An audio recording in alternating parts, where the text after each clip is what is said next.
The rain started before the sheriff knocked. Not heavy, just steady, cold enough to soak through cardboard. I was standing barefoot on tile I installed myself when I heard the second knock, louder this time. Official. Final. When I opened the door, the sheriff did not look at me long. He handed me a folded notice, already damp at the corners. Property transfer finalized this morning. You have 1 hour. 1 hour. Behind him, my father stood under the awning like he was waiting for a delivery. Hands in pockets. Relaxed. He did not look angry. He looked efficient. I read the notice once. Then again. New owner. Private buyer. Sale recorded. 9:14 a.m. Occupant status. Unauthorized. Unauthorized. 5 years. 5 years of mortgage payments that came from my account. 5 years of renovation invoices in my email. 5 years of weekend scraping paint, replacing pipes, sanding floors, installing cabinetry with my own hands. Unauthorized. My father stepped closer when the sheriff returned to his car. I told you this wasn't permanent, he said evenly. Consider the sale price your back rent. Back rent. He had always preferred reframing theft as accounting. Behind me, the condo looked better than the day we bought it. The hardwood floors gleamed. The kitchen backsplash reflected the gray light outside. Every upgrade had increased the property value. I tracked it obsessively. Initial foreclosure purchase, $210,000. Current sale price, $370,000. Equity built, $160,000. He said it like I owed him. He did not raise his voice. He did not insult me. That was not his style. He simply turned and began dragging my packed boxes, the ones I had not finished organizing, toward the front door. One garbage bag split when it hit the concrete. Clothes spilled into rainwater. I did not stop him. I did not argue. I reached into my pocket and took a photo. The garbage bags. The sheriff's notice. The timestamp on the mailbox behind him. Evidence ages better than anger. You're overreacting, he said when he noticed the phone in my hand. You lived here 5 years without paying market rent. I almost corrected him. Instead, I asked one question. How much did it sell for? He hesitated, just slightly, then said the number. $370,000. He expected shock. I nodded instead. And after closing costs? I asked. He blinked. That was when I saw it. He had not calculated beyond the gross. He thought in totals. I thought in net. The rain grew heavier. My head clung to my face. My bare feet were numb against the wet pavement. He mistook my silence for defeat. You'll understand one day, he added. Family helps family. Yes, that was the problem. The buyer's SUV pulled up at the curb, likely for a final walkthrough. I stepped aside as strangers entered the home I rebuilt. I did not cry. I did not beg. I picked up the torn garbage bag, tied it tighter, and placed it neatly beside the others. Then I took one more photo, this time of the deed transfer number printed on the notice. He thought he broke me. He didn't know he just handed me the evidence. 5 years earlier, I was the one asking for help. Not money. Structure. I had already been pre-approved once, then denied 2 days before closing. A technicality in my income history. Contract work. Risk category shift. The bank called it insufficient stability. I called it timing. The condo had been in foreclosure. Structurally sound. Outdated. Underpriced. I had run the numbers 3 times. Purchase. $210,000. After repair value. At least $330,000 conservatively. Projected equity within 3 years. 6 figures. It was not emotional. It was strategic. But the mortgage officer didn't care about my projections. My father did. At least, that's how it looked. We sat at his kitchen table when he made the offer. I'll put it in my name, he said, stirring his coffee slowly. You make the payments. After a few years, when your income looks cleaner, we refinance and transfer it. Simple. Temporary. Clean. He even framed it as protection. If something happens to you financially, at least the bank won't take it. It sounded practical. Responsible. He asked for one condition. No formal lease. No paperwork between us. We keep it simple. Family agreement. That was the first red flag. I ignored it. Because he wasn't shouting. He wasn't pressuring. He was calm. And calm feels safe when you're 27 and one signature away from losing an opportunity. Closing day came. The deed listed his name alone. I remember staring at it for half a second longer than necessary. "You trust me, right?" he said lightly. I signed nothing. Because there was nothing to sign. That was the second red flag. Still, I wired the down payment from my account. $42,000. He didn't contribute. Not a dollar. I told myself it didn't matter. Equity doesn't care whose name holds it, as long as the transfer happens later. The first year, he rarely visited. The second year, he started dropping by. Inspections disguised as concern. Replacing the floors. Don't overspend. Remember, technically this is my property. Technically, that word started appearing more often. By year 3, the market had climbed faster than expected.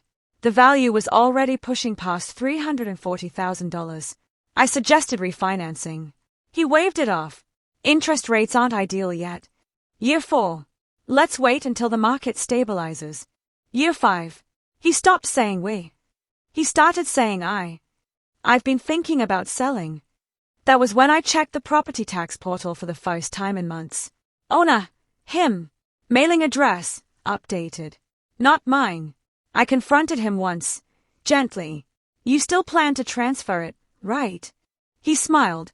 Why would I transfer something that's appreciating this well? That was the moment I understood. It had never been temporary. It had been positioned. I had built equity on borrowed trust. And legally, I owned nothing. 3 weeks later, the listing went live. He did not tell me. I found it online. Stage photos. My kitchen. My floors. My labor. Investor ready. Recently renovated. Investor ready. By the time I asked him about it, he already had an offer. He called it a family decision. I asked one question. Who in the family benefits? He didn't answer directly. He didn't need to. Because 2 days later, my brother showed up in a new car he couldn't afford. And I realized the sale wasn't about profit. It was about pressure. But I didn't yet know how deep that pressure went. I didn't renovate the condo to make it beautiful. I renovated it to make it valuable. There's a difference.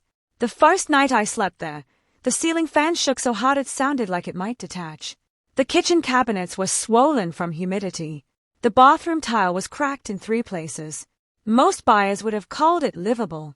I called it under-optimized. I kept spreadsheets, material costs, labor hours, projected value increase per upgrade, hardwood floors, plus $18,000 in resale value. Kitchen modernization, plus $35,000. Bathroom overhaul, plus $12,000. Energy efficient appliances, long-term tax benefit. Every decision was intentional. I worked my full-time job during the day, risk analysis for a mid-sized financial firm, and renovated at night. I learned plumbing from manuals, watched electricians work, negotiated contractor bids like I was defending a thesis. He visited occasionally, never to help, only to observe. He'd stand near the doorway with his arms folded, scanning the space like a landlord evaluating improvements made by a tenant. "You're putting a lot into a place that isn't technically yours," he once said, tapping the new quartz countertop with his knuckles. Technically, I didn't respond. Because technically, I had bank records showing every mortgage payment came from my account. Technically, I had receipts totaling over $58,000 in improvements. Technically, I had increased the market value by nearly $160,000. But technically doesn't matter when your name isn't on the deed. Year 3, the property value crossed $330,000. Year 4, $350,000. By the start of Year 5, comparable units were closing near $370,000. I ran the updated equity model quietly one night. Purchase, $210,000. Current market, $370,000. Remaining mortgage balance, approximately $210,000 still structured under original terms. Equity created, $160,000.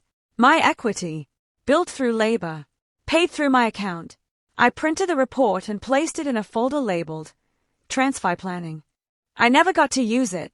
His visits became more frequent around that time. Not proud visits. Assessing visits. How much could it sell for now? he asked once, pretending it was casual.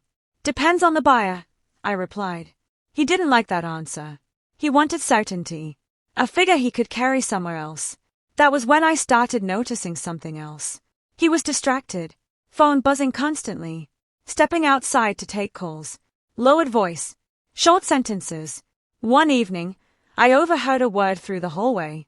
Extension. Then another. Interest. And once, clearly, settlement. I didn't ask him. Instead, I checked my brother's social media. New car. Frequent trips. Casino check-ins. And then the post stopped. No photos for weeks. That's when the numbers began to align. Because gamblers don't post losses. They hide them. The same week my father started visiting more often, the property listing went live. He didn't inform me. He informed the market. When I confronted him calmly, he didn't argue. It's just business, he said. Business. That was the first time he removed the word family from the conversation. In that moment, something settled inside me. I wasn't his daughter in this arrangement. I was an asset. The day I understood the full picture, it wasn't dramatic. It was arithmetic. My brother didn't call me. He showed up, unshaven, jittery, wearing the same jacket 3 days in a row. He walked into the condo like he still belonged there, even though he had never lifted a single tool inside it. You talked to Dad? He asked immediately. About what? I said. He hesitated. That hesitation told me more than any confession would have. I didn't push. Instead, I asked, how much? His jaw tightened. That's when I knew I was close. Nothing you need to worry about. That phrase again. The family version of concealment. I didn't argue. I waited. Silence makes people negotiate with themselves. Finally, he said it. $110,000. Not credit cards. Not medical debt. Gambling. Sports betting at first. Then private games. Then money borrowed from the wrong people. Interest compounding weekly. I didn't ask for details. I didn't need them. The urgency in his eyes said enough. How long? I asked. 6 months. 6 months to burn through more than I had earned in 2 years. Dad's handling it, he added quickly. Handling. I understood immediately. My father wasn't selling the condo for opportunity. He was liquidating it for containment. Because the math was simple. Sale price, $370,000. Mortgage payoff, roughly $210,000. Closing costs and fees, approximately $25,000 to $30,000. Capital gains exposure on appreciated value. Net estimated clear, around $105,000.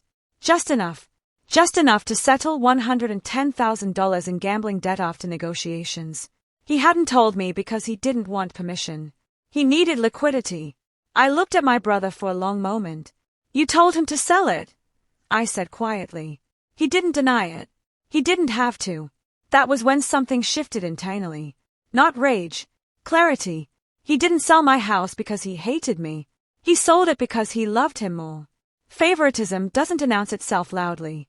It reveals itself in allocation. My father had chosen which investment to protect.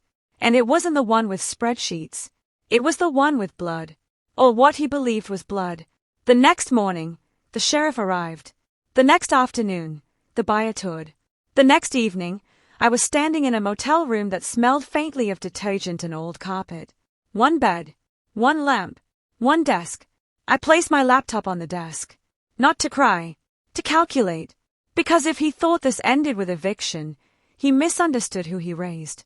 And more importantly, he misunderstood what I do for a living. The motel room cost $89 a night. I paid for 3 nights up front. Not because I needed rest.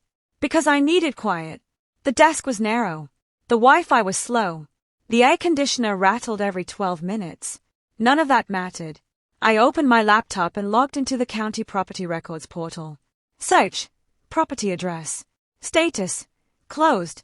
Sale price. $370,000. Recording number. Confirmed. I downloaded the transfer documents. Then I opened a blank spreadsheet. Sale price. $370,000. Mortgage payoff. Public lien estimate $209,480. Estimated closing costs. 7 to 8% $27,000.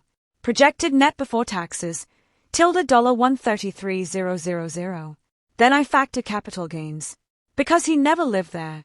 It was not his primary residence. No exemption. Original purchase $210,000. Appreciation $160,000. Taxable gain portion after adjustments significant. Even conservatively, federal plus state impact would carve deeply into that margin. Estimated final clear roughly $105,000. Maybe less. He had sold $160,000 worth of equity. But he would not walk away with $160,000. He would walk away with something closer to my brother's debt total. Meaning, he hadn't profited. He had converted my asset into damage control. I leaned back in the chair. That's when the shift happened. Up until that moment, I had been reacting. Evicted. Displaced. Betrayed. Now I had numbers. Numbers create leverage. I opened another tab and searched civil enforcement options in our state. Unjust enrichment. Constructive trust. Equitable lien. Complex. Lengthy. Uncertain. Then I found something more efficient. Confession of judgment. If signed voluntarily and notarized, it becomes enforceable without a prolonged trial. Immediate lien. Asset freeze. Collection authority. Irreversible. I didn't smile. I calculated. To succeed, I would need 3 elements. Proof that funds used to build equity came from me. A documented acknowledgement of debt from him. Motivation strong enough for him to sign. The first was easy. 5 years of bank transfers. Renovation receipts totaling $58,000. Email records showing payment confirmations. The second required strategy. The third required understanding his psychology. He believed he had acted out of necessity. He believed he was protecting the family. He also believed he was smarter than me. That last belief would matter. I ran one more calculation. If I secured a signed confession for $160,000, the full equity created, interest could accrue from the date of judgment. Even if he only cleared $105,000 immediately, future wage garnishment and liens could recover the remainder. He thought the sale solved his problem. It created mine. And I am very comfortable solving problems. I closed the spreadsheet and opened my email. Then I drafted a message I would not send yet. Subject line, tax exposure review. Because here's what he didn't know. In my job as a risk analyst, I review asset positioning and tax vulnerabilities for a living. He had triggered a taxable event. And if someone whispered the phrase gift tax misclassification into his ear at the right moment, he would panic. Greed opens doors. Fear locks them from the inside. I was about to use both. But before I moved further, I needed confirmation of one last thing. Something I had suspected for years. Something that would remove the final emotional obstacle. Because revenge without detachment is sloppy. And I do not operate sloppily. I didn't take the test for revenge. I took it for symmetry. There had always been small inconsistencies growing up. Comments from relatives that stopped mid-sentence when I entered the room. A photograph that once disappeared from a hallway frame. The way my father would say, "You're not like us." Not as insult, but as observation. I ignored it for years. Because biology doesn't change behavior. But leverage changes outcomes. 3 months before the sale, during one of his increasingly tense visits, he had said something strange. "You should be grateful I stepped in when I did." Stepped in. Not stepped up. That wording stayed with me. So I ordered a private test. Discreet. Third-party lab. Chain of custody verified. I didn't tell anyone.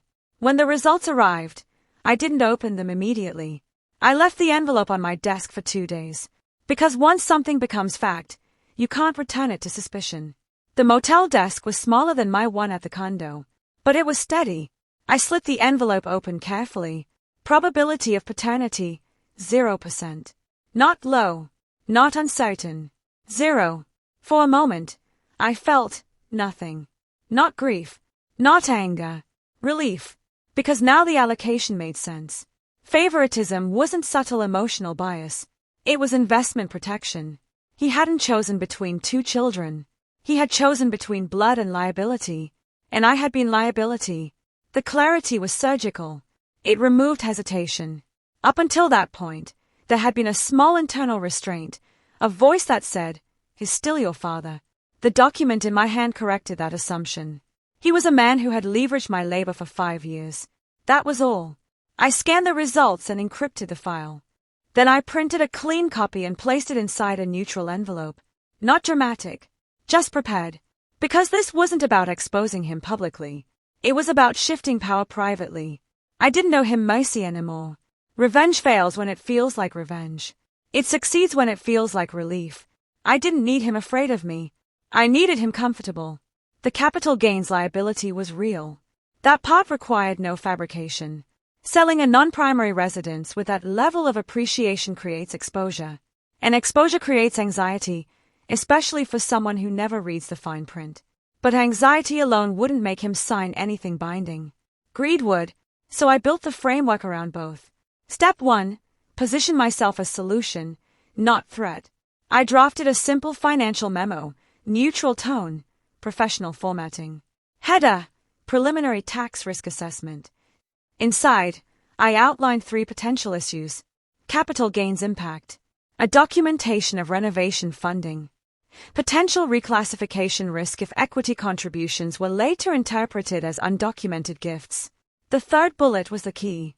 Gift tax law is complex. Most people misunderstand it.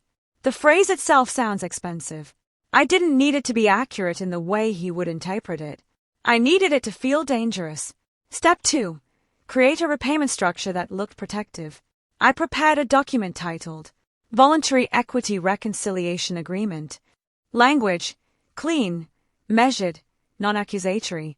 It framed the $160,000 as reimbursement for documented capital improvements and principal contributions made by me over 5 years. No emotional phrasing. No mention of betrayal. No mention of family. Just numbers. Then, on the final page, embedded within standard clauses, was the operative section. Confession of judgment. Clear acknowledgement of debt. Consent to immediate enforcement in case of default. Waiver of trial. Legal. Precise. Enforceable. If signed and notarized, it would convert moral outrage into financial authority. Step 3. Give him incentive. I structured it as if I were offering him protection. If he signed acknowledging the $160,000 as a formal debt obligation, a structured repayment rather than disputed equity, it would strengthen his position if tax authorities ever questioned the transaction. At least, that's how I would present it. In reality, it would give me collection power. I rehearsed the phone call twice. Tone: calm, slightly concerned, not confrontational. I would open with numbers, then pause. Silence is persuasive. Finally, I would introduce a solution. People rarely reject solutions that preserve their self-image, especially men who believe they are the architects of every outcome. Before dialing, I looked once at the DNA envelope resting beside the agreement. I wouldn't lead with it. That would be wasteful. Information is most powerful when delivered after commitment. I picked up my phone. It rang twice. He answered on the third. Juliet. Measured. Neutral. As if we had discussed nothing unusual. Dad, I said evenly, I think you may have a tax problem. There was a pause. A subtle shift in his breathing. I had his attention. I ran the numbers. I continued calmly. You cleared less than you think. Silence. Then, guarded. What are you talking about? Capital gains. Non-primary residence. You didn't qualify for exemption.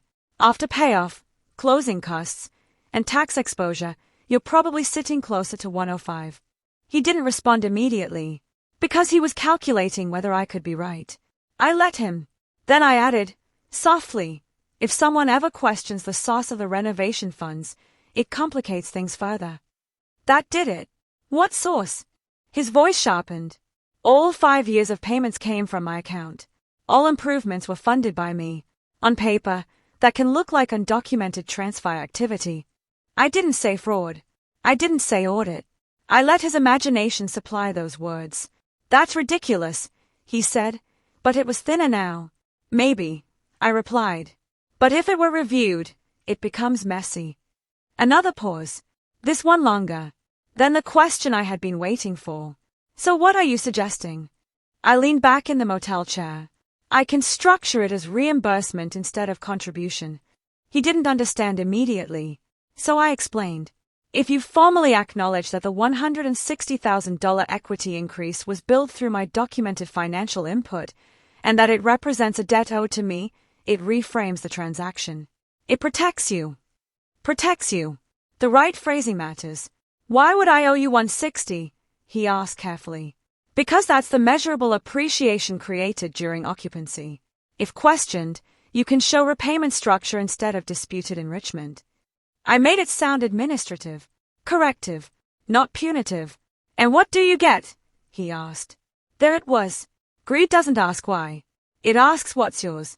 I'll take 40, I said evenly. He exhaled. Relief. Because in his mind, that meant he kept the majority.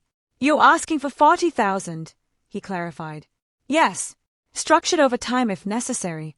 I could almost hear the math turning in his head. Clear approximately $105,000. Settle $110,000 debt through negotiation.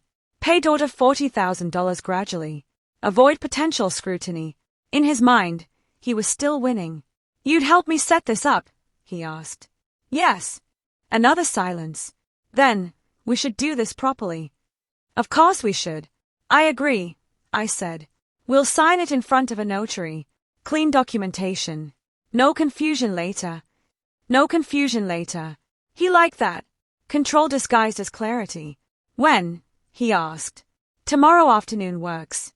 He hesitated briefly, probably consulting my brother off the line. Probably convincing himself this was strategic damage control. Fine, he said finally. Send me what I need to review. I'll bring printed copies, I replied. It's easier. He didn't argue. Because confidence is contagious. Before ending the call, he added something almost paternal. I'm glad you're thinking practically about this. I always do, I said. We hung up. I stayed at the phone for a few seconds. He thought I was negotiating back into the family.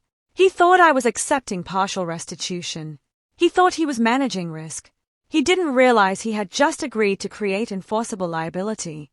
And he certainly didn't realize what would be inside the final envelope I'd place on the table. Tomorrow, he would sign. And when the notary's stamp hit the page, the balance would shift. The notary's office was smaller than I expected. Neutral walls. Fluorescent lighting. 2 framed certificates slightly crooked behind the desk. A faint smell of toner and paper. Predictable environments are useful. People relax inside them. I arrived 10 minutes early. Folder organized. Tabs labeled. Copies clipped. When my father walked in, he carried himself like this was a procedural inconvenience.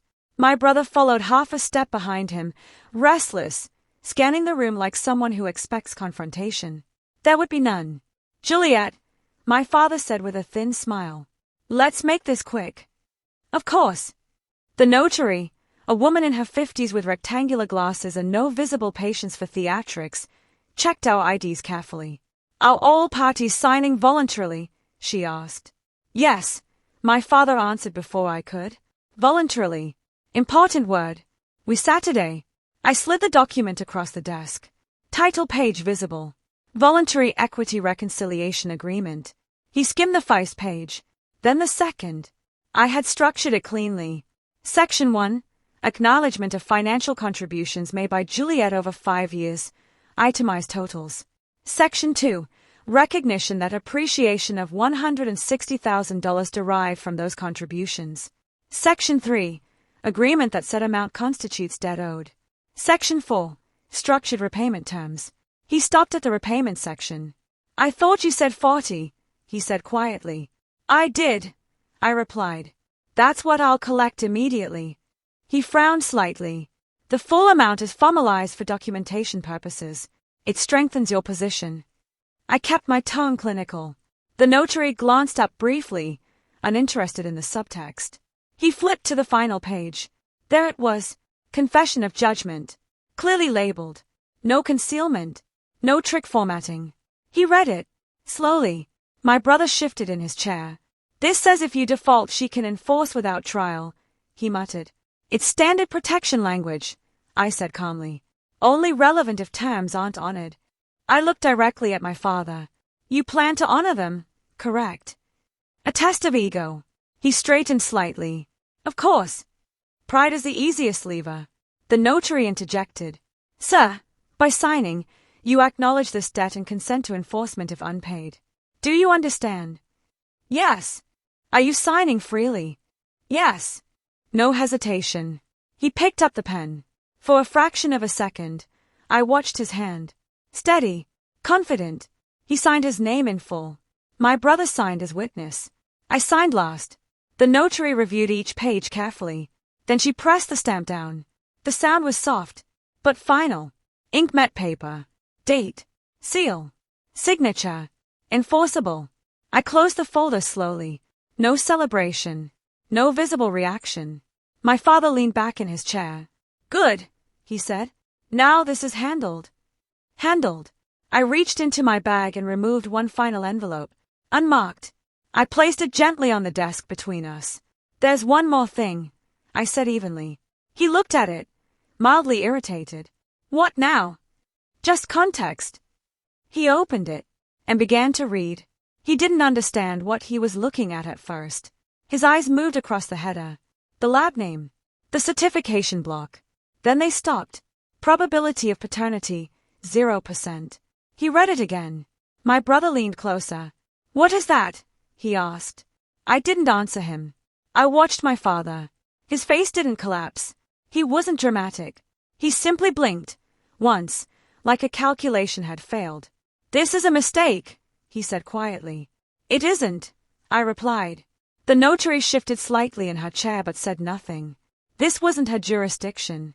The documents that mattered had already been stamped. I took the test 3 months ago, I continued. Chain of custody verified. Independent lab. He placed the paper down carefully. You think this changes something? He asked. His voice was controlled, but thinner now. Yes, I said, because it removed the only argument he had left. Family obligation. Blood loyalty. Moral leverage. All gone. You sold the property to protect your son, I continued evenly. That's your right, but you leveraged my labor to do it. My brother started to speak. I held up a hand, not aggressively. Just enough. This isn't emotional, I said. It's structural. I opened the folder again and removed a second document. Filed copy. Stamped. Court clerk receipt. Electronically submitted 30 minutes earlier. What is that? My father asked. Entry preparation, I replied.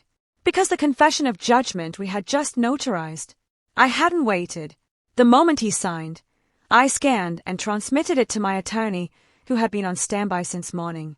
In our state, once properly executed, it can be filed immediately, which it had been. You cleared approximately $105,000 from the sale, I said calmly. The judgment is for $160, plus statutory interest. That's not what we discussed, he snapped. It is exactly what you signed. The notary looked up again, this time more alert. I continued. Your primary account will receive notice within 24 hours. A lien will attach to any real property you hold. Wage garnishment is available if necessary. My brother went pale. You can't just freeze accounts, he said. Yes, I replied. I can. Because this wasn't an accusation. It was a mechanism. You tricked me, my father said finally. No, I corrected. I documented you. Silence filled the small office. No shouting. No collapse. Just recalibration. You're not my daughter, he said, almost reflexively. I'm aware, I answered. And for the first time in my life, the statement felt neutral. Not painful. Accurate. You'll ruin us, my brother muttered. No, I said calmly. You did that when you placed bets you couldn't cover. I gathered the documents neatly. You converted my equity into your liability, I said to my father. I've simply converted it back. The notary cleared her throat softly.